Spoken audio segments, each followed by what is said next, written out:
ശ്രീ വി.ആർ. രാജശേഖരൻ, അവസാനമായി എന്തായാലും ഇത്തരത്തിൽ ഹിന്ദുക്കളുടെ സംരക്ഷണം RSS എടുക്കണ്ട എന്നുള്ളതാണ് CPM-ഉം കോൺഗ്രസും പറയുന്നത്. അവർക്ക് അവരുടേതായ നിലപാടുണ്ട്. പക്ഷേ RSS-ഉം വിവിധ ഹൈന്ദവ സംഘടനകളും സ്വീകരിക്കുന്നത് കൃത്യമായ വർഗീയതയാണ്. അതിനനുസൃതമായിട്ടാണ് ഇപ്പോൾ സമകാലിക രാഷ്ട്രീയ സംഭവങ്ങളെയൊക്കെ അവർ മുന്നോട്ട് കൊണ്ടുപോകുന്നത് എന്നുള്ളതാണ്. ഒരുപക്ഷെ BJP-യും ഹൈന്ദവ സംഘടനകളും RSS-ഉം ഒക്കെ തന്നെയല്ലേ ഇത്രയും വർഷങ്ങളായും കാലങ്ങളായും ഇനി തുടർന്നും ഹിന്ദുക്കൾക്ക് വേണ്ടി ശബ്ദമുയർത്തുകയുള്ളൂ എന്നുള്ളത്?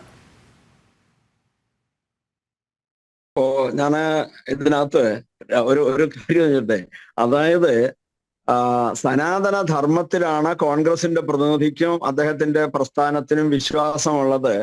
സംഘപരിവാറിന്റെ സനാതന ധർമ്മമല്ല. ഞാൻ ചോദിക്കട്ടെ, സംഘപരിവാറിന്റെ സനാതന ധർമ്മം ഉണ്ട് എന്ന് എവിടെയാ വ്യക്തമാക്കിയിട്ടുള്ളത്?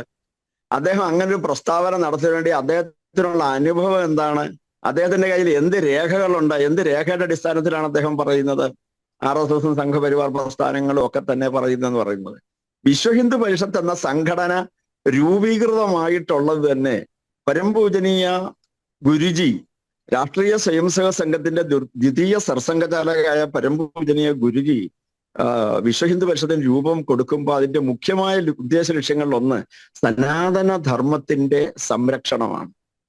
സനാതന ധർമ്മത്തെ അതിനെ പരമാവധി പ്രചരിപ്പിക്കുന്നതിനും പ്രസരിപ്പിക്കുന്നതിനും വേണ്ടിയാണ് ഈ സംഘടന രൂപീകൃതമായിട്ടുള്ളത്. ഞാൻ വിശദാംശങ്ങളിലേക്ക് കടക്കുന്നില്ല. അപ്പൊ ഇവിടെ ആളുകളെ തെറ്റിദ്ധരിപ്പിക്കുക. ഞാൻ ഒറ്റ കാര്യം ഒന്ന് പറഞ്ഞോട്ടെ, ഒന്ന് ചോദിച്ചോളട്ടെ. ശബരിമല വിഷയത്തിലെ ഈ കോൺഗ്രസ്സുകാരൻ എന്ത് എടുത്തു? അവർ കേസിൽ കക്ഷിയായിരുന്നു. വിശ്വഹിന്ദു പരിഷത്ത് കേസിൽ കക്ഷിയായിരുന്നു. കേസ് നടത്തിയിട്ടുണ്ട്. 2018 കേസില് റിവ്യൂ പെറ്റീഷൻ കൊടുക്കുകയും ഒപ്പം വിശ്വഹിന്ദു പരിഷത്തിന്റെ സംസ്ഥാന അധ്യക്ഷന്റെ പേരിൽ റിട്ട് പെറ്റീഷൻ ഫയൽ ചെയ്യുകയും ചെയ്തു. ആ റിട്ട് പെറ്റീഷൻ ഫയലിൽ സ്വീകരിച്ചത് കൊണ്ട് മാത്രമാണ് വിശാല ബെഞ്ച് രൂപീകരിക്കാമെന്നും ആ റിട്ട് പെറ്റീഷനോടൊപ്പം റിവ്യൂ പെറ്റീഷൻസും കൂടി ഓപ്പൺ കോടതിയിൽ പരിഗണിക്കാമെന്നും കേൾക്കാമെന്നും കോടതി സമ്മതിച്ചത്. അങ്ങനെയാണ് 2018 വിധി ഫ്രീസായി പോകുന്നത്. ഇവിടെ ഇതിനകത്തൊക്കെ കോൺഗ്രസ്സുകാരന്റെ പങ്ക് എന്താണ്?